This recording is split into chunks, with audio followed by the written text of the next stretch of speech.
Nós vamos ler João, capítulo 21, de 1 a 25, na versão NVI. Depois disso, Jesus apareceu novamente aos seus discípulos, à margem do mar de Tiberíades. Foi assim: estavam juntos Simão Pedro, Tomé, chamado Dídimo, Natanael, de Canaã da Galileia, os filhos de Zebedeu e dois outros discípulos. Vou pescar, disse-lhes Simão Pedro. E eles disseram: Nós vamos com você.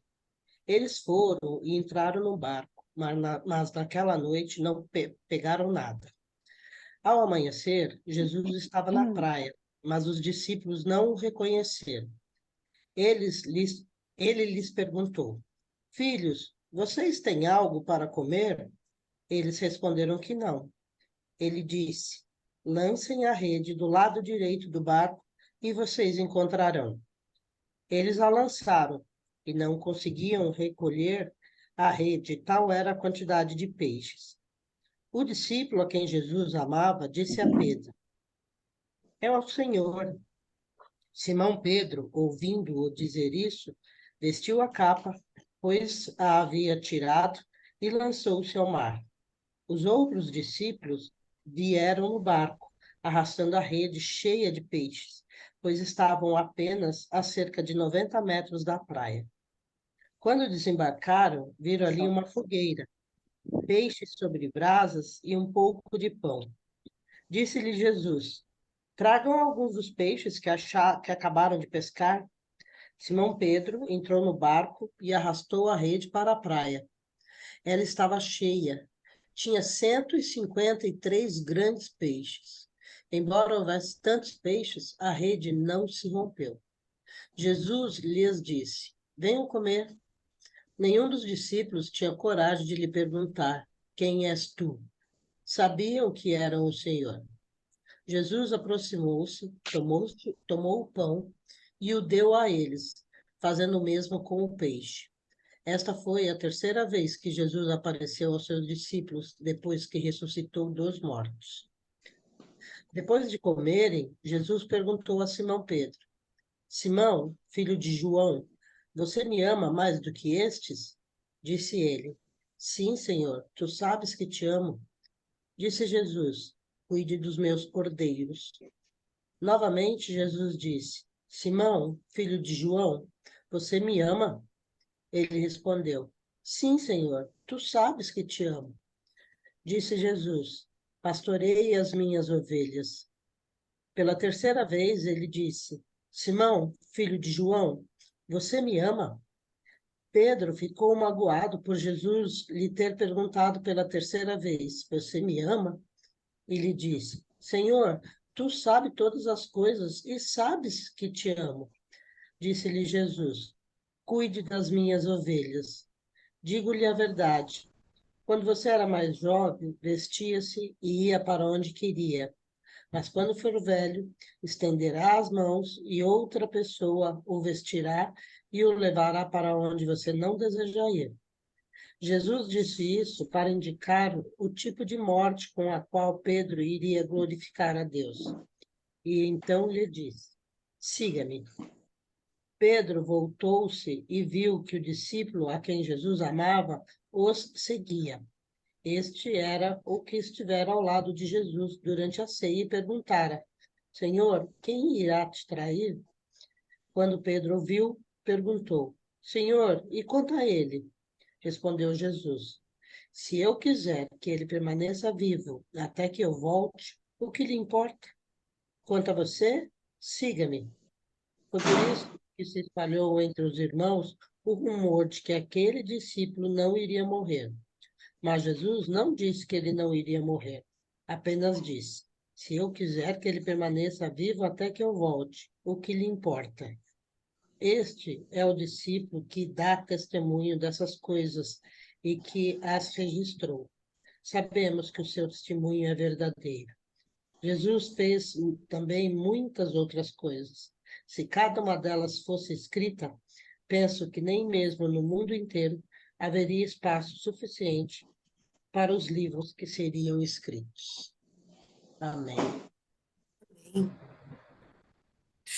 Edna disse que esse texto era muito bom antes da gente começar. Então, começa aí, Edna.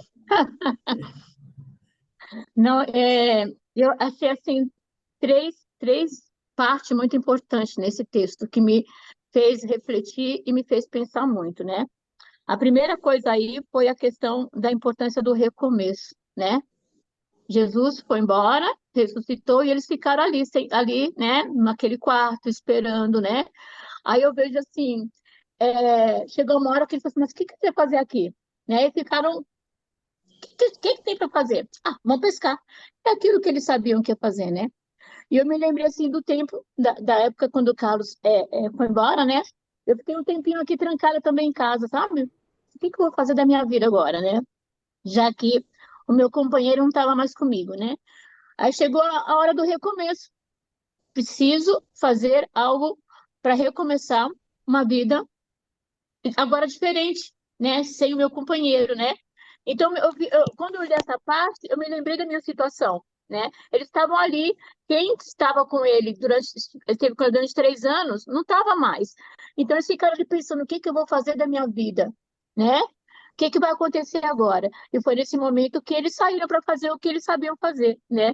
No meu caso, eu sou aposentada, né? No meu caso, eu voltei para a igreja, né? Comecei a trabalhar na igreja, porque é aquilo que eu sabia fazer, né? E foi nesse momento que Deus começou a fazer as coisas acontecerem na minha vida. Então, houve um novo recomeço. Agora, sem meu amado do lado. Então, essa parte me chamou muita atenção, né?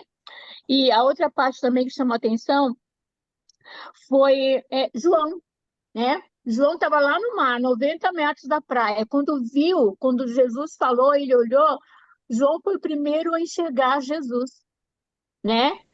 E eu penso assim que foi a questão, além de ser o discípulo amado, né? Era o discípulo que em todos os acontecimentos do Evangelho de João estava presente, né?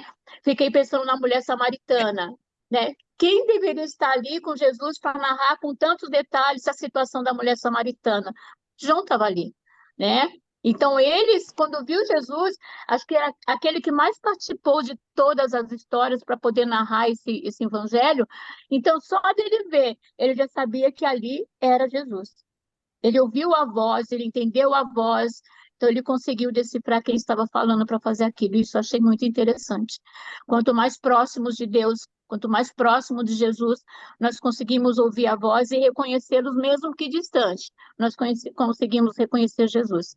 Então, isso me chamou muita atenção. E a terceira foi a questão da Simão Amas, né?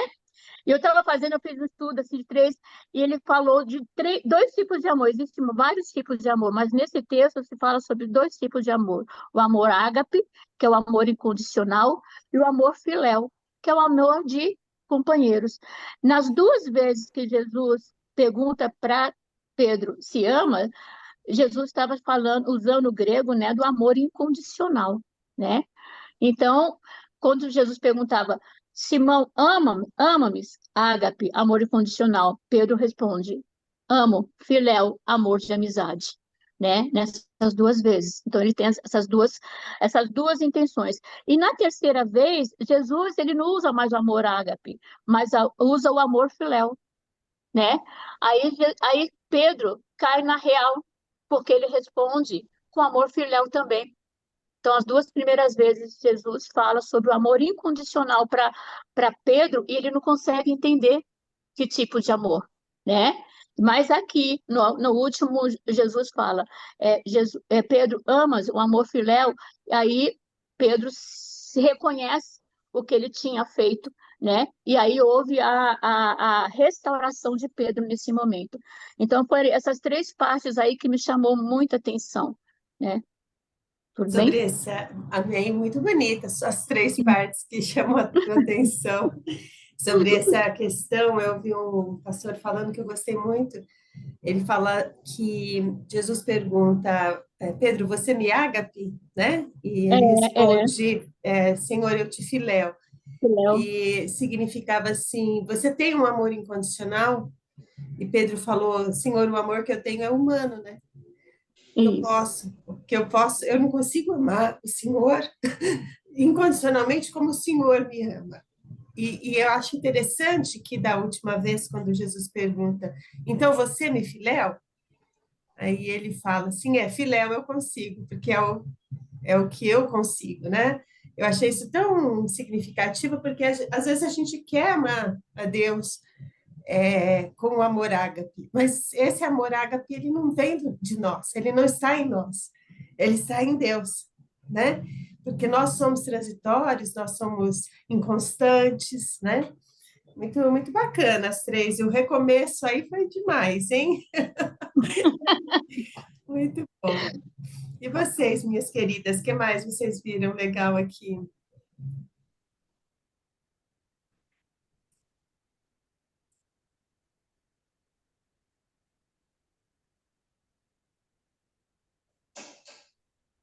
A gente vê aqui, né? É muito, muito pertinente mesmo essa observação da Edna sobre eles vamos tocar a vida, né?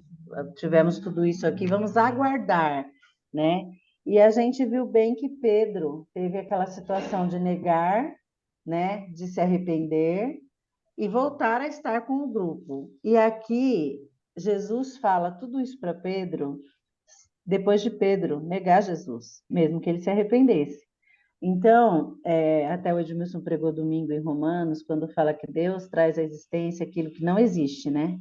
E aí ele foi lembrando de alguns personagens bíblicos que, se nós humanos fôssemos olhar, jamais nós daríamos importância, né? Então, Jesus, quando falou para Pedro, tu me ágape, tu me filéu, ele não via aquele Pedro, ele via um novo Pedro, já revestido do Espírito Santo, que acontece em seguida, né, em Atos, e que se torna um dos líderes da igreja. Ele já sabia quem era esse Pedro. Então, ele já via que vinha a existência que não existia, porque não existia esse Pedro. Ele existiu porque o Senhor o escolheu, o chamou e o revestiu, né? Então, isso aqui é tremendo. E quando João, no versículo 7, fala, é o Senhor, né? Ninguém duvida.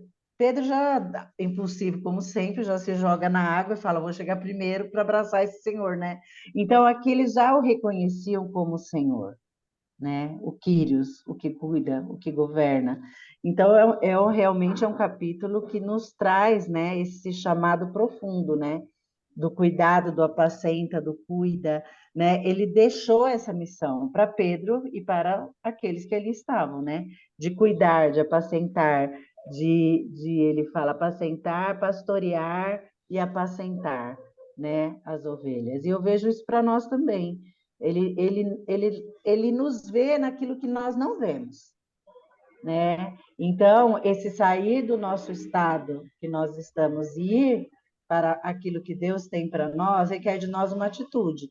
Pedro se jogou do barco, os outros puxaram o barco e trouxeram o barco cheio, né? E se assentaram na mesa. Olha a mesa aqui, está vendo, Edith, que eu falo da mesa? Jesus aparece em Emaús na mesa. Aqui ele se despede dos discípulos na mesa. E aqui, novamente, ele faz uma mesa, né? A mesa não está posta, mas a mesa está servida, né? Do pão, do peixe. Então, eu acho isso aqui incrível, esse partir de Jesus para com os Tem uma discípulos. coisa interessante aqui que eu achei também, é que eles estavam pescando, Jesus pergunta, vocês têm aí? Nós não pegamos nada, né? Como sempre. Aí Jesus fala, então joga lá a rede para o outro lado, né? E eles pegam muito. Só que Jesus já tinha provisão, o peixe e o pão já estava lá pronto, Sim, né? A já gente acha estava. que é desse nosso trabalhar, desse nosso, né? Exatamente. Mas na verdade na igreja, como a Edna está agora, mas na verdade ele já tem as coisas prontas, né? É Então ele porque só no versículo partilha, né? 17, no versículo 17 ele fala, vinde e comei. Não É, ia dar tempo. já estava pronto, já estava pronto, né? É incrível, né? E sobre isso que você falou, tem um texto que eu vi que eu gostei muito, de Gideão. Quando Gideão está malhando o trigo lá, não sei se vocês, a Joyce, que me discipula, que chamou a atenção para a gente para esse texto. Quando o Gideão está malhando o trigo, ele está escondido na vinha, né? Para os filisteus não ver que ele está malhando, né? E quando o anjo chega, o anjo para falar para ele que ele que ia libertar o povo, imagina, o cara escondido na vinha, malhando trigo, olhando, imagina ele olhando o filisteu, né? E o anjo chega e fala assim: Olá, homem valoroso. Algumas traduções diz homem corajoso, né? Eu achei interessante que a Joyce disse, ali não tinha nenhuma característica de um homem corajoso, né? Era um cara escondido, trabalhando, valhando trigo, né? Mas Edmilson, Deus vê aquilo que vai ser, aquilo que ele vai fazer, e não aquilo que de fato é, né? Deixa eu terminar aqui. E as 3 vezes que Pedro nega e as 3 vezes que Jesus pede para ele amá-lo. Isso é significativo também, né? As 3 vezes que ele nega é doloroso para ele. E dizer as 3 vezes que ele amava o Senhor parecia fácil, mas também era doloroso, né? Será isso um processo de cura? Fazer, retomar, né? E repetir as 3 vezes, né? Como se Deus estivesse ali, Jesus estivesse ali, curando a vida de Pedro, né? Pro que ele tinha para Pedro pela frente. Perdoando eu não o conheço, eu não sou dele, perdoando cada um para eu sou, eu estou, eu amo, né? E se separaram uma coisa, todos os evangelhos terminam com essa ressurreição e, de alguma forma, falando da ascensão de Jesus. João não faz isso. João termina quando Jesus ainda estava presente. Vocês separaram nisso? Com toda a legalidade e doutrina. Sim ou não? Reparei. Isso quer dizer, então? O que o João está querendo dizer com isso?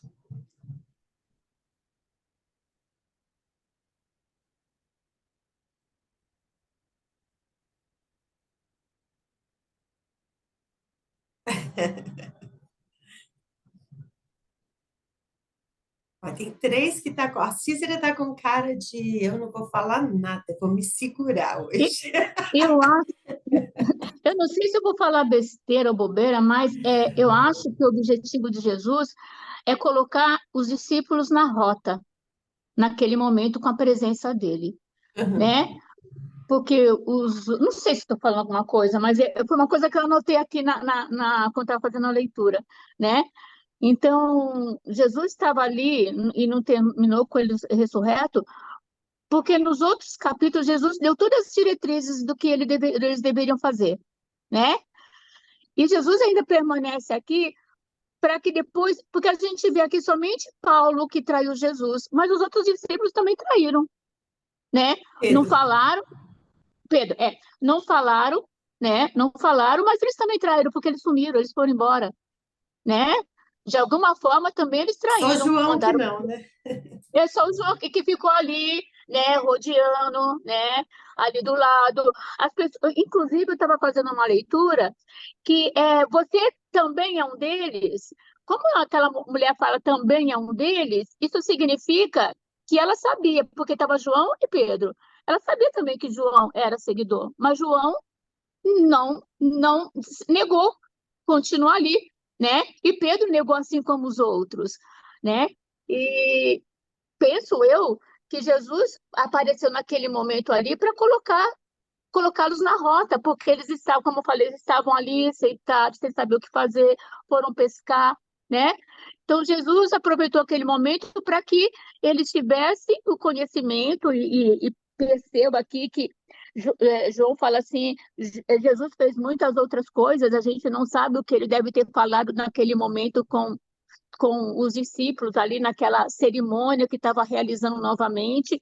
Eu acho que o objetivo foi colocar os discípulos na rota, continuar a fazer aquilo que eu propus antes do meu sacrifício. De Penso eu. Jesus, eu acho que é isso mesmo. Agora, por que que João escreve desse jeito? Essa é a pergunta aí. Por que que João coloca isso dessa maneira? Não coloca Jesus sendo assunto aos céus, mas ali nessa conversa.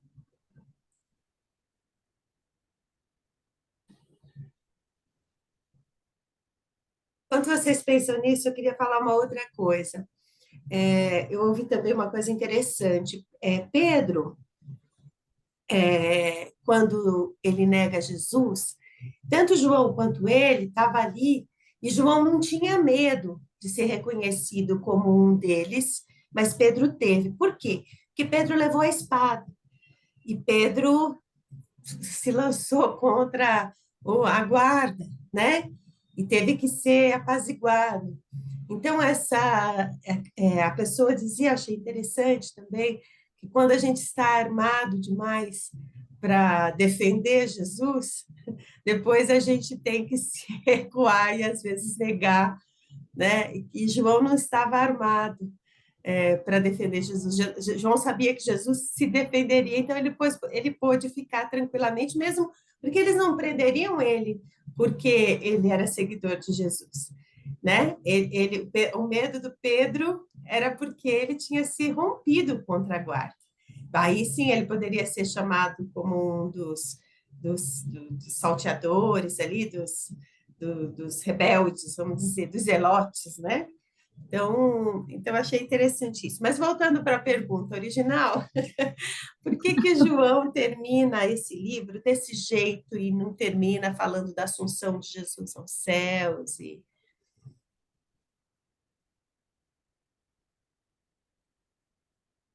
concluindo a história, né, do Evangelho? Por que que a conclusão de João é essa?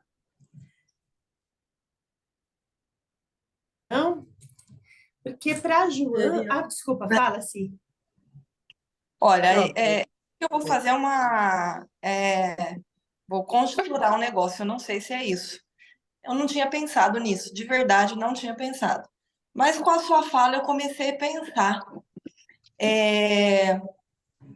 Eu acho que para João, Jesus era uma coisa real, uma coisa viva, não uma coisa distante.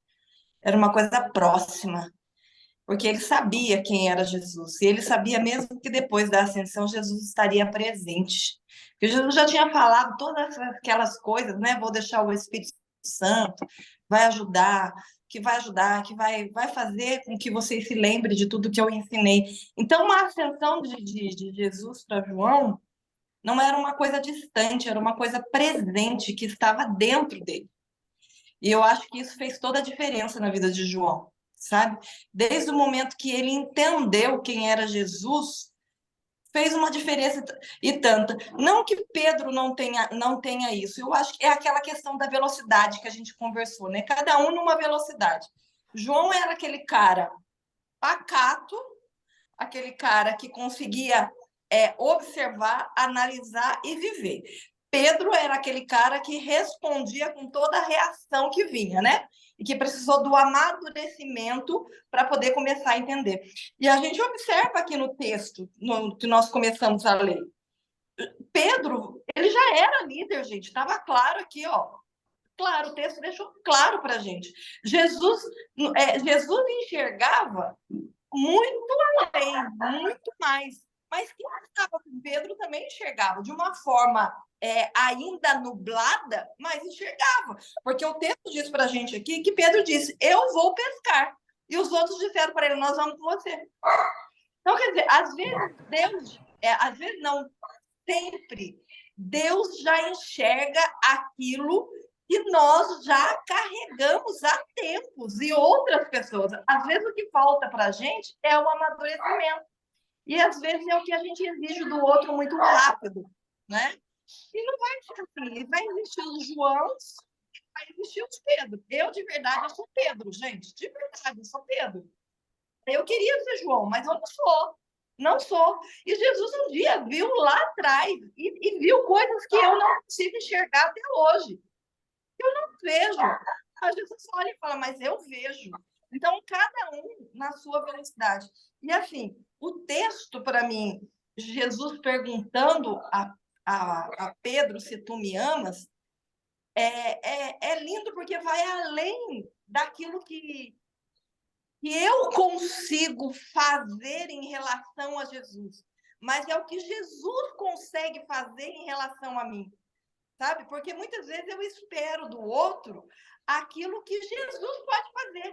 E Jesus olha e fala assim, não, mas eu não quero que ele faça. É o que eu posso fazer por ele, não o que ele pode fazer para mim. Enquanto Jesus usava a linguagem muito acima, Pedro estava ali, eu amo, eu amo, eu amo. Aí, de repente, Jesus, peraí, eu preciso ter uma conversa com ele que ele vai entender, dentro da linguagem, dentro do que ele entende por amor. Aí foi aí que ele falou, não, o senhor sabe que esse amor aí que o senhor está falando, eu posso devolver para o senhor. É a minha limitação, é o que eu sou limitado. Mas dentro da minha limitação, eu consigo, Jesus. Então, eu estou disposto dentro da minha limitação. E são limites que a gente não respeita no outro. Eu achei muito interessante isso. Eu falei o que você pediu, Edith, falei tudo que estava guardado aqui. Mas é bacana isso que você falou também, sobre a conversa de Jesus com ele, quando ele fala, e você, Pedro, agora você vai onde você quer, você é todo impulsivo. Mas pelo Evangelho, você vai, quando ficar mais velho, para um lugar que você não queria ir, você vai vestir uma roupa que você não queria vestir, né? E é interessante que quando Jesus está contando isso para ele, já está vendo todo aquele processo de Pedro, do discurso, do Pedro que prega, do Pedro que defende, do Pedro que continua brigando com Paulo. Do Pedro que vai na casa de Cornélio. Que vai na casa de Cornélio, que se acha pregador dos gentios também, né? Que valida o apóstolo Paulo, né? Jesus já está vendo todo esse Pedro e está vendo como esse Pedro vai morrer por conta do evangelho, né? E é engraçado que o olhar de Pedro naquele momento, mesmo nesse processo de restauração e tudo, o olhar de Pedro e esse aí?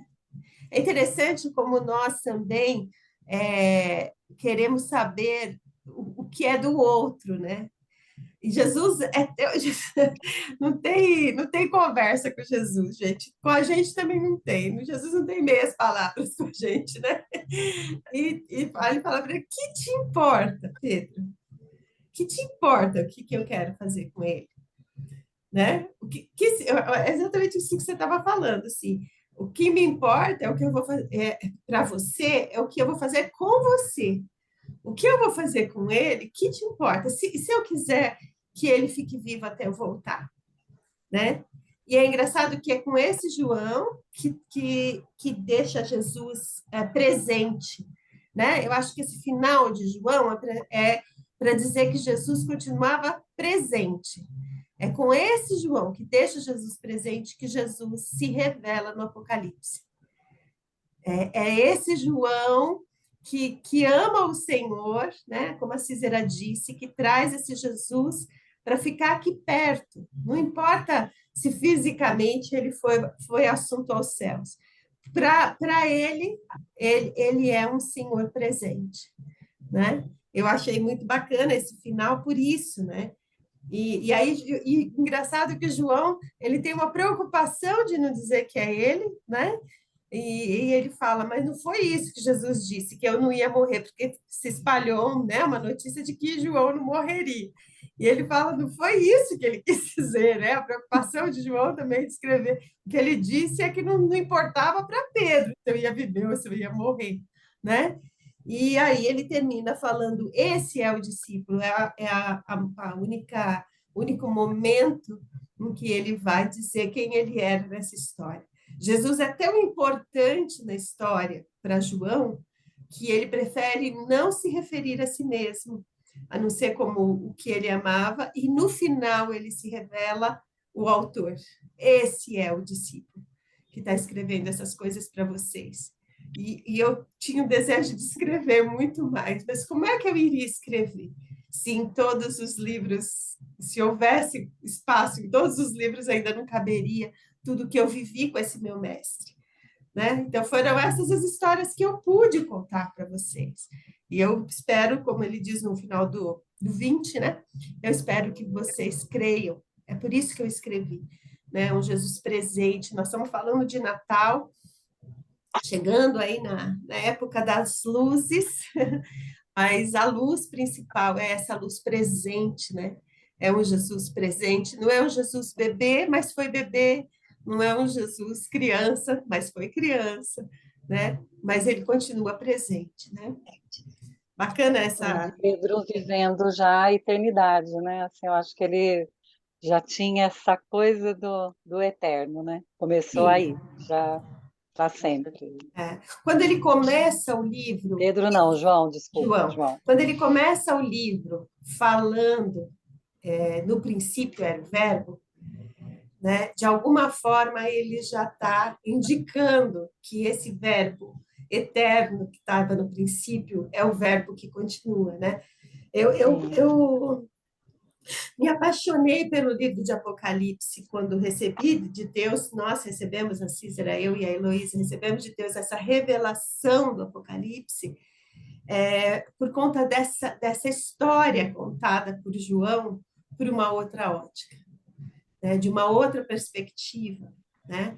Eu tinha uma visão completamente errada do Apocalipse, e quando eu percebi quando Jesus me revelou, né, o que era essa visão do Apocalipse, essa percepção, eu me apaixonei pelo Apocalipse, porque eu achava o Apocalipse muito distante de mim, né, muito escatologia, muito coisa lá do futuro, que eu nunca fui de me preocupar, e de repente, quando eu percebi isso, eu percebi até essa questão do Jesus presente para João, é o que vai dar a possibilidade de João escrever o Apocalipse, de receber essa revelação e se maravilhar tanto e escrever também, né? Ô, Edith, a gente pode dizer que o livro começa também com o Natal totalmente diferente do que começa Mateus, Marcos e Lucas. João não relata. O capítulo 1 até o verso 14, vamos dizer, que é o nascimento de Jesus, ele relata de uma forma totalmente diferente. O Verbo se fez carne, habitou entre nós. Ele está dizendo aí que Jesus veio, nasceu em carne, nasceu feito homem, nasceu de mulher, porque ele foi o Verbo que se fez carne e habitou entre nós. Então, o começo e o fim do livro de João diferem totalmente dos outros evangelhos, né? Talvez exatamente por essa percepção de um João que contemplou todas as coisas, ele viveu, hoje a gente fala, né? As pessoas fotografam e as pessoas não vivem a experiência. Então, eu acho que João ele não estava preocupado com o Instagram, com registrar, ele estava preocupado em viver a experiência. Conforme ele vivia a experiência, ele relatava, né? Não como Mateus, assim, como um repórter. No The Chosen a gente vê bem isso, né? Porque os dois carregavam um caderninho no The Chosen, não sei quantos assistem aqui. E Mateus estava sempre assim, preocupado. E João parece que ele via primeiro o que acontecia e depois ele escrevia.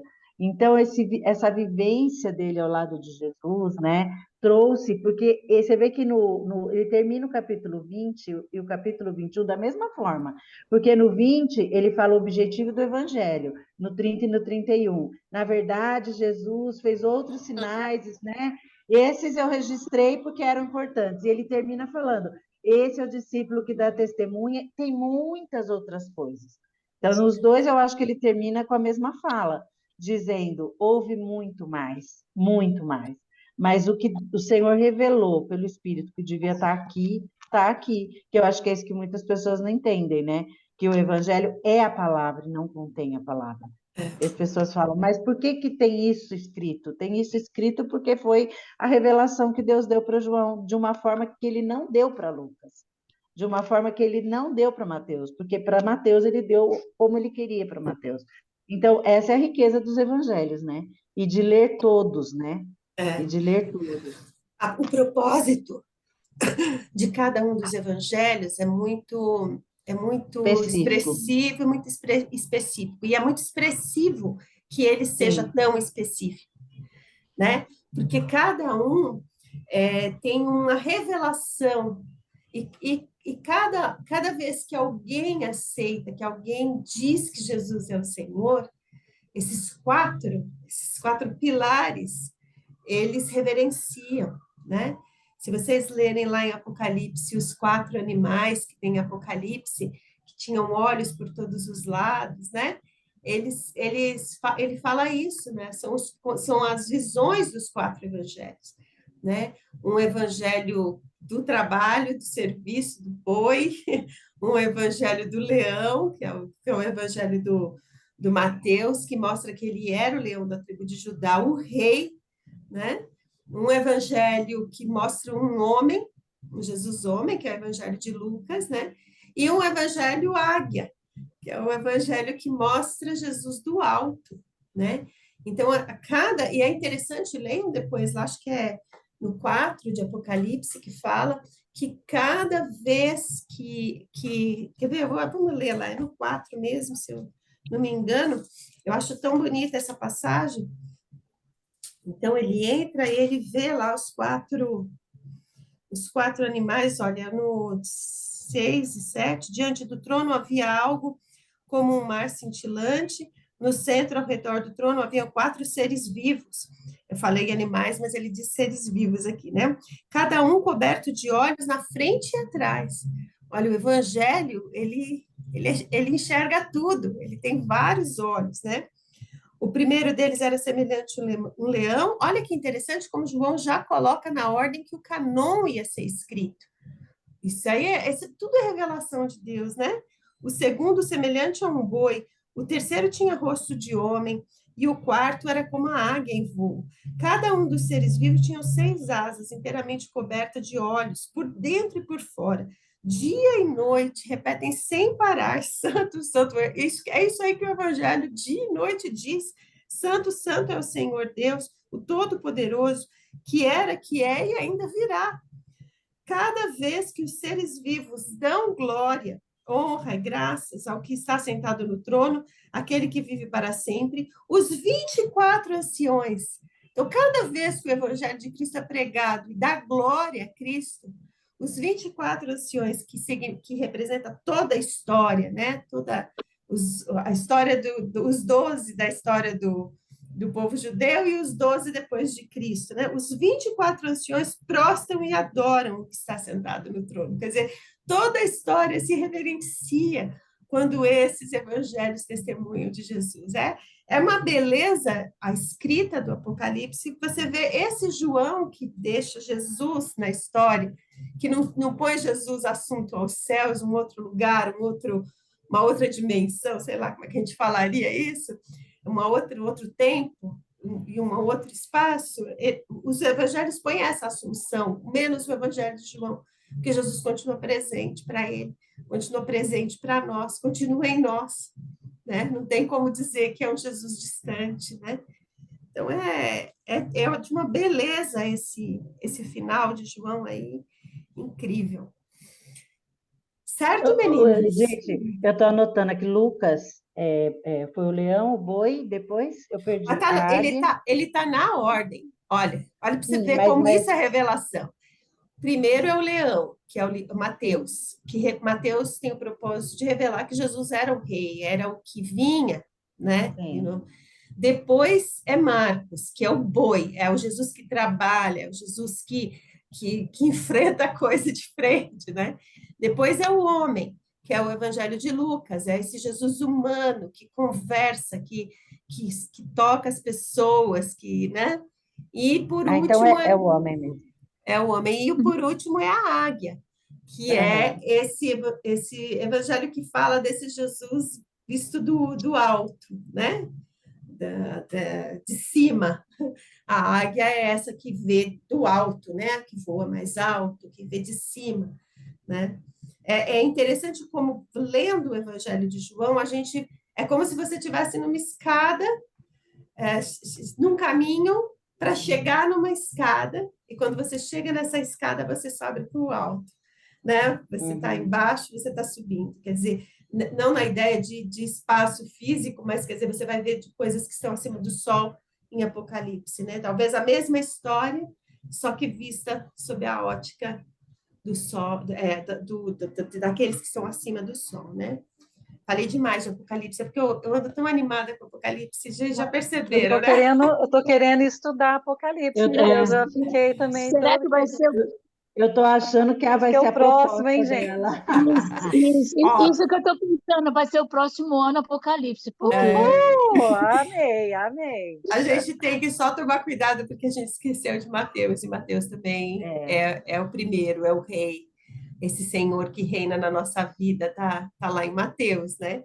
Então vamos pensar aí, vamos orar. Ó, semana que vem a gente vai se encontrar, vai ser o fechamento do ano. Eu queria propor um exercício para vocês, que a gente fizesse, cada uma de nós, um relato breve sobre a importância de ter estudado João em 2023, né?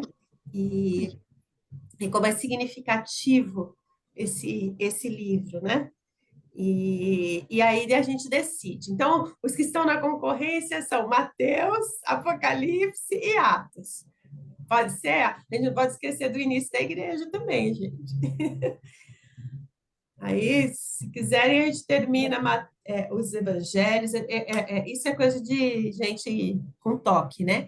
A gente termina os evangelhos e depois estuda ou a revelação ou a igreja. Mas também pode não ser, pode estudar outra coisa e depois Ô, a gente gente, volta para Mateus. eu sei que a gente mora tudo longe, tem a Cícera lá em Pinda, tem a Elô lá em esqueci o nome da cidade dela agora, mas aqui em Guarulhos, a minha casa está disposta, não só a igreja, mas a minha casa. A igreja é muito grande só para um grupo desse, para a gente poder se encontrar em algum momento. De repente, fim de ano é muita loucura, é muito trânsito, né? Muito difícil, mas começo do ano, pensem aí, estamos aqui à disposição para a gente poder fazer um café de verdade. Não só virtual. E a semana que vem todo mundo vai estar tomando um café, né, virtual, como a gente fez da outra vez. Tinha É, até gente comendo panetone. Mas eu estou aqui também à disposição. Seria uma alegria receber vocês aqui. bem, vamos orar por isso. Eu estou louca para ter todo mundo numa mesma sala. Né? Bom, gente, vamos orar para encerrar.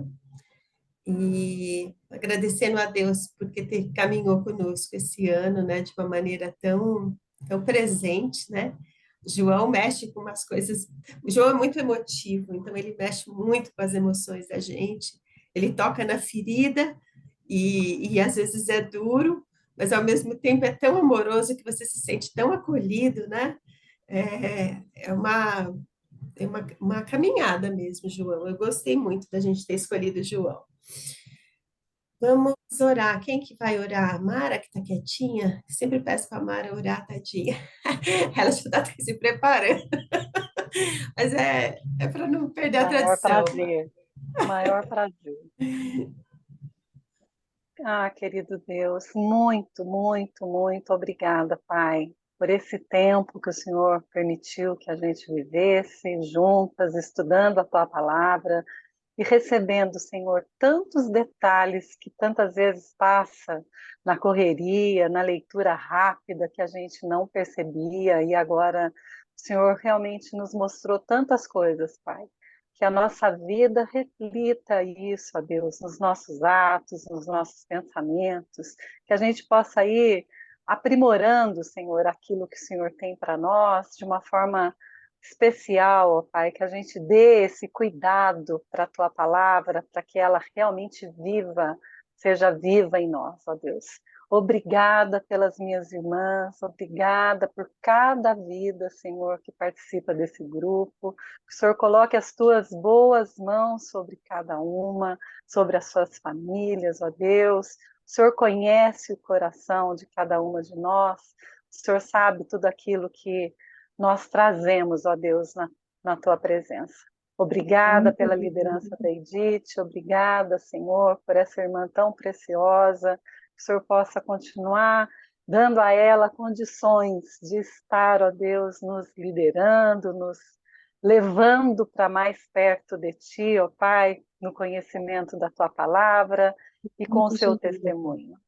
Deus Amém. querido, é tanta gratidão no nosso coração, Pai, é tanta gratidão, porque Em nome de Jesus. é impossível, ó Deus, não reconhecer tudo o que o Senhor tem feito por cada uma de nós, tudo que o Senhor tem realmente se dedicado, ó Pai, a cuidar de nós. Muito obrigada, Amém, Pai. Pai. O Em Senhor nome de abençoe Jesus, esse ó Pai. nosso dia, que seja um dia onde possamos, com as nossas atividades, com tudo aquilo que fazemos, nós possamos te louvar, engrandecer o teu nome, que as pessoas percebam, ó Deus, que a gente não faz simplesmente por fazer, mas que nós servimos a ti, ao Deus vivo, único, Deus Em nome de Jesus, ó Pai. merecedor, ó Pai, de louvor e de glória. Em teu nome, Amém. Senhor, em nome de Jesus, nosso querido Salvador. Amém. Amém, Senhor. Bom dia, querido.